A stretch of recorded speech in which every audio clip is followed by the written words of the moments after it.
memungkinkan makan melalui mulut gitu.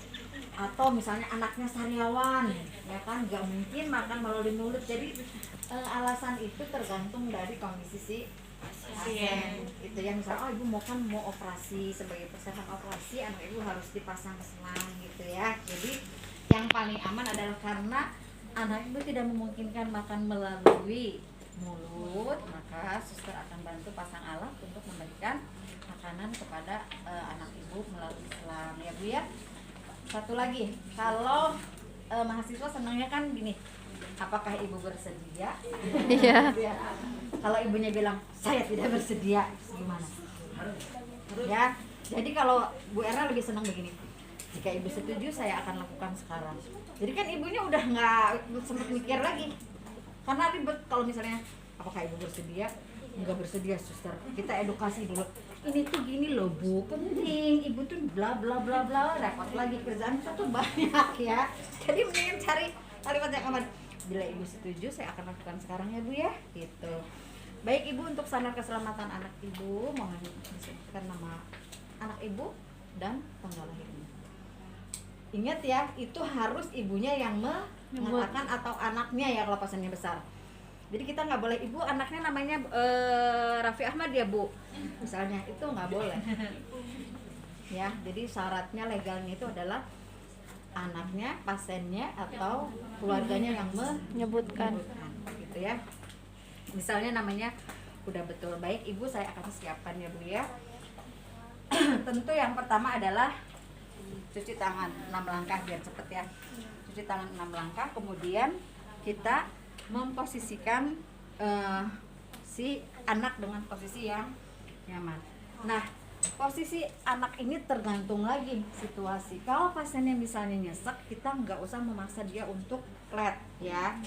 Tetapi kalau misalnya memungkinkan, kita akan lebih mudah untuk mengatur flat ya. Jadi pokoknya itu tergantung dari situasi pasiennya. Jangan sampai, apalagi kalau pasien yang ortopno ya kan, jangankan dia terlentang, dia setengah 45 derajat aja udah memicu dia tambah makin sesak gitu ya. Jadi lihat kondisinya ya. Nah, jadi untuk MGT ini semua pasti tahu sarung tangannya tidak perlu, dan perawat itu nggak boleh pakai cincin, nggak boleh pakai gelang, nggak boleh pakai jam ya. Kalau saya Jam sekarang juga bukan nggak boleh, jadi jam, itu harus disaku, tidak boleh karena itu sama aja sumber infeksi ya. Kemudian kalau misalnya akan lebih mudah di pasien misalnya nggak nyesek ya, adek permisi ya suster, angkat dulu bantalnya. Nah, kalau misalnya tadi udah ya, kalau pasien nyesek jangan dipaksa. Ini boleh dilipat. Cara mengukurnya udah tahu.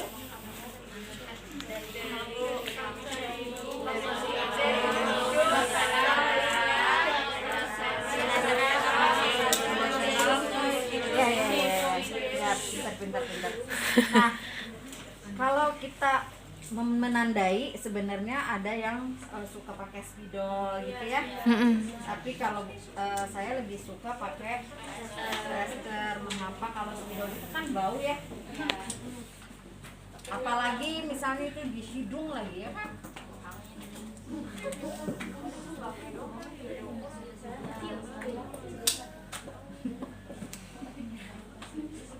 Jadi lebih baik pakai plester, tapi plasternya jangan, untuk menandai jangan menggunakan plester seperti ini ya, cukup seperti ini aja, kecil, mungil gitu ya. Ada baiknya kita menyiapkan plester dulu. Kadang-kadang kalau yang misalnya kesulitan untuk mengambil plester, kalau sudah pakai sarung tangan kan agak susah ya. Kemudian kita pasang pengalas. Kok jelinya mana sih? Oh ini. Nah, jeli yang baik itu sebenarnya namanya silokain jelly. ya, yang ada anestesinya. Tapi kemarin minta katanya nggak ada, ya sudah ya. Yang penting kalian tahu bahwa silokain jelly lebih baik ya, karena dia bisa mengurangi rasa. Silokain atau lidokain? Sama, silokain lidokain sama. Sama-sama kain. Pakai ain, silokain. Pakai apa? Pakai air. Jadi kita siapkan dulu semuanya ya. Nah, kemudian kita ukur dulu. Jika kita belum mengenal atau susah mengidentifikasi di mana epigastrik berada, maka kita boleh, aduh ini kenceng banget ya. Ya. Epigastrik tahu kan semua. Jadi kalau nyeri ulu hati gitu kan, bilang orang awam bilangnya kan bukan ini di sini. Karena lambung kan ada di sini ya. Di sini kan lever. Jadi di sini nih. Ya, yang pas tulang di bawahnya sini. Itu adalah epigastrik. Ngukurnya dari mana tadi? Dari pangkal dulu ke silateral, dari silateral ke prosesus. Ya, kayak setelah itu kita tandai. Tadi kata Bu Erna, walaupun ini tidak steril, kita tuh minimalkan paparan selang yang akan masuk ke dalam lambung.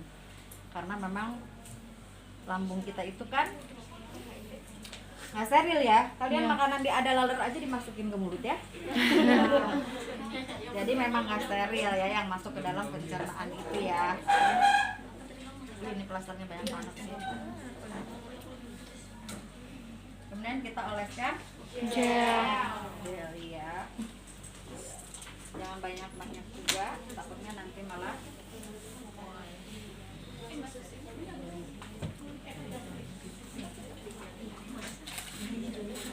Adek, ini Nus pasang dulu ya. Adek boleh bantu tarik napas panjang. Menarik napas panjang akan memudahkan untuk masuk karena dia rileks. Ya, kalau yang teori lama ada juga boleh pasang itu diminta untuk menelan. Karena ketika dia menelan gitu, maka yang ke pernapasan tertutup, yang ke pencernaan terbuka. Ya kan, jalurnya kan sama, ya. Ya, baik ya, permisi ya. Kalau sakit sedikit tarik napas dalam ya Dek ya. Bagus, pinter. Ini saya masukin di hidung karena di mulut udah dicoba mentok ya. Karena ini bukan pasien beneran. Ya, setelah ada tanda, jangan lupa ini di klem dulu ya, karena takutnya nanti kalau ini udara banyak sekali cairan bisa keluar ya. Kemudian kita akan melakukan tes ya dengan mengambil cairan lambung. Cukup 1 sampai 2 cc ya. Ini biasanya sih kalau pasiennya koma sih enak diem-diem ya, tapi kalau misalnya pasiennya setengah sadar apalagi sadar, nah itu yang agak repot ya. Kita teteskan di sini, biasanya dia akan bereaksi selama 1 sampai 2 menit ya. Nah, kemudian kita lihat perubahan warnanya, itu dicocokkan dengan yang ada di gambar. Biasanya pH lambung itu normal di 3 sampai 5 ya. Misalnya pH-nya menunjukkan 5, oke baik, berarti itu sudah tepat berada di dalam lambung ya. Setelah itu kita bisa memplester, melakukan fiksasi pada selang ya. Ini boleh kupu-kupu, bikin kupu-kupu supaya lebih kuat. Seperti ini ya, harus rapi ya, karena perawat itu harus indah. Ada ya, permisi ya, bantalnya dipasang kembali. Nah, ini boleh dipasang speed, boleh juga dilipat ya. Saran ibu mendingan dipakai speed, kalau digini takutnya kan dia kebuka, lama-lama kan kingking ya, gepeng, jadi nanti susah. Kemudian letakkanlah ini di samping sini atau di sini, jangan di sini, karena apalagi kalau pasiennya sadar, yang miring-miring takutnya nanti kebuka, nanti cairannya Ya, bahasa Jermannya beleberan. Keluar. Ya. Kemudian kita rapikan alat. Ade sudah ya, pintar sekali. Nah, seperti ini. Kemudian kita betulkan posisinya, rapikan. Kemudian nanti alat-alat dirapikan, perawat, cuci tangan dan dokumentasi. Selalu ya kalau di akhir prosedur Dokumentasi. mengucapkan cuci tangan, dibereskan alat-alat, cuci tangan dan dokumentasi. Itu ya, itu supaya menjadi habit. Ini pasang NGT gampang kan, semuanya udah pernah. Tinggal berikutnya kalau semua tindakan kita nanya ibu bersedia atau enggak, capek nggak sih si ibunya? Iya, capek ya. Pernah beberapa banyak komplain pasien itu gini, kalau bayi udah pastilah tiap 3 jam karena kapasitas lambung bayi itu tiap 3 jam dan kecil lambungnya, jadi harus dibagi beberapa jam ya. Kemudian yang pertama adalah posisikan bayinya. Bagusnya sih posisinya semi voller. Ini kemarin di putar-putar nggak bisa ya, sudah ya. Jadi kita boleh pakai bantal supaya dia setengah duduk. Permisi ya Dek ya. Ini lebih mudah ya, supaya kalau dia ada muntah atau apa bisa biar nggak terkendali tersedak ya. Kemudian kita memasang pengalas itu harus dilihat fungsinya untuk apa. Kadang ada yang masang di sini, padahal nanti kita megang selangnya di sini. Paham nggak? Kalau di sini ya kita harus ke sini. Karena pengalas itu untuk melindungi bayi dan juga alat tenunnya supaya tidak kotor kan gitu ya. Kemudian pengalas yang baik itu adalah yang menyerap dan disposable. Disposable-nya ini udah benar. Menyerapnya sebenarnya yang paling bagus itu adalah yang hijau ya, tahu ya, kayak underpad gitu. Ini udah saya tes ternyata tembus ya, tapi nggak apa-apa, yang penting mahasiswa tahu bahwa kita harus menggunakan pengalas untuk menjaga supaya kulitnya tidak kena, masih bersih, rapi dan kering gitu ya. Posisi sudah, ini sudah. Kemudian ini adalah corong sonde ya. Kalau sonde itu kan bahasa Belanda sebenarnya ya, corong NGT. Itu enak banget jadi kalau kita ngasih makan seperti itu. Tapi tidak semua rumah sakit memiliki ini ya. Kemudian kalau corong makan ini adalah namanya kateter tip ya. Jadi speed yang 50 cc itu ada 2 ya. Jadi nanti kalau misalnya kakaknya ini, Dek tolong ambilkan speed 50 cc dong Dek. Itu speed yang untuk obat atau kateter tube atau kateter tip gitu ya. Karena ujungnya beda. Sama-sama 50 tapi ujungnya beda.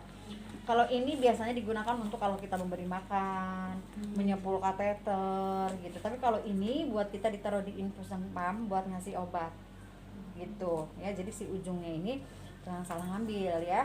Nanti nih Kak, bukan yang itu ya, salah. Jadi harus, ini kenapa Ibu dua-duanya supaya kalian enggak salah ngambil. Untuk anak yang besar kita menggunakan ini karena biasanya kan makannya banyak, 150, 200 gitu kan ya. Tapi kalau misalnya bayi prematur itu malah menggunakan speed yang kecil 10 cc kadang-kadang ya, bahkan bisa ya, atau yang 20. Nggak pernah ya bayi pakai yang ini karena selang itu sesuai dengan sesuai dengan pasien ukurannya ya gitu. Nah, yang pertama adalah kita harus membilas dulu ya kan. Sudah tahu ya, sebelum bilas harus dites dulu dengan pH indikator. Nah, yang sering terjadi adalah baik kalau pasien dikasih susu dan sebagainya bisa saja ujungnya nempel di, misalnya ya, nih misalnya ini adalah mukosa lambung, ini bisa nempel gini, bisa nggak lengket. Nah, kalau misalnya ini dipaksa kita tarik itu, maka ini bisa tertarik mukosanya ya. Sementara kalau bayi apalagi prematur itu kan sangat halus ya, orang dewasa aja halus apalagi bayi. Jadi kita harus betul-betul menjaga jangan sampai melukai ya, karena kalau misalnya kita paksa itu bisa berdarah loh kalau bayi-bayi kecil ya. Makanya kalau di RSUD Tarakan tuh mahasiswa nggak dikasih izin untuk untuk memberikan apalagi masang gitu, karena khawatir mereka ya. Karena kalau kita lupa aja tiba-tiba kita narik begini itu bisa berdarah loh ya. Jadi yang aman itu kalau misalnya kita mau mengetes misalnya untuk ngambil pH indikator ya, kita kasih dulu 1 cc, kita bebaskan dulu selangnya. Jadi misalnya ini kayak begini nempel, kita masukkan udara dengan harapan ini lepas gitu loh ya. Dan hati-hati, itu beneran bisa berdarah karena saya sudah pernah membuktikannya. Nah, jadi kita tes ya, setelah kita yakin bahwa ini berada di dalam lambung, baru kita boleh memberikan makan. Berapa tinggi selang itu? Nggak boleh lebih dari 40. Kenapa? Karena ini kan gravitasi bumi. Kalau misalnya terlalu tinggi begini, misalnya biar cepet banyak kerjaan begini, ini terlalu deras, tekanannya tinggi ke dalam lambung. Nggak boleh ya. 30 sampai 35 itu udah cukup ya. Kemudian ingat ya, ini harus selalu standby begini ya, karena kalau misalkan kita begini udara masuk ya kan. Jadi tangan kita tuh harus selalu seperti ini posisinya ya. Kalau anak atau dewasa atau bayi yang tidak cairannya ketat, itu boleh kita bilas dulu dengan air putih. Ingat, ini harus ada di depan kita supaya kita tahu kita memasukkan berapa banyak ya untuk menyepulnya. Kalau bayi itu 1 cc aja udah cukup ya. Kalau anak-anak 2 cc, kalau anaknya besar 5 cc ya. Kalau orang dewasa kan bisa 10 cc ya. Nah, ini jadi pegang begini dulu, baru kita keluarkan, tetap kita langsung begini lagi, baru kemudian kita masukkan susunya ya. Nah, jadi ketika kita memasukkan cairan itu, kita begini dulu, terus kita seperti ini. Jangan sampai dia udah masuk ke sini ada udara baru kita isiin, nggak boleh ya. Ini masih segini harus diisikan lagi, isi lagi gitu ya. Tinggal di sini pencet dulu, isi lagi gitu ya. Jangan juga penuh-penuh. Mengapa? Karena bisa jadi misalnya dia sedang batuk gitu ya, nanti bisa muncrat ya. Jadi kalau pasiennya batuk juga kita harus tahan dulu ya, karena takutnya ini keluar. Jadi jangan penuh-penuh kalau mengisi susu ya. Tapi kalau bayi nanti kalau di Vanina itu sedikit ya, kadang 15, 10 juga ada, cuman 20 mili gitu ya. Itu makannya per sekali makan ya, dosisnya kecil. Nah, kemudian setelah selesai kita bilas lagi dengan air putih ya. Untuk bayi cukup 2 cc, untuk anak cukup 5 cc ya.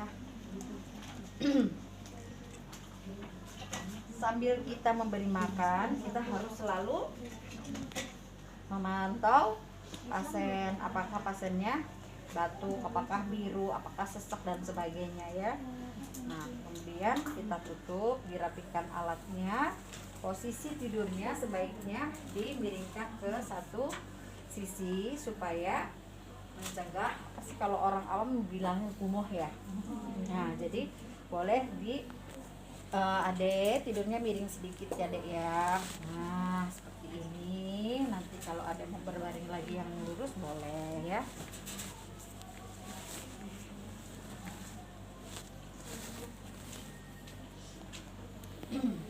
Gimana dek? Kenyang nggak dek? Udah dikasih makan? Kalau dia bisa diajak ngomong ya. Tapi kalau misalnya pasiennya koma, ya udah adek, perawat sudah memberikan makan ya. Mudah-mudahan ada merasa kenyang ya dan sehat kembali. Ibu sudah diberikan ya makannya Bu. Sementara perawat miringkan dulu tidurnya ya Bu ya, supaya untuk mencegah terjadinya muntah ya. Sebenarnya sih bukan untuk terjadinya muntah ya, tapi kan kita nggak mungkin ngomong ke ibu takutnya nanti muntah terjadi aspirasi Bu. Gitu kan. Jadi yang sederhana aja supaya nanti mencegah nggak muntah ya Bu ya cairannya. Sudah, kemudian kita rapikan alat-alat, buka kemudian handphone, cuci tangan. dan dokumentasi.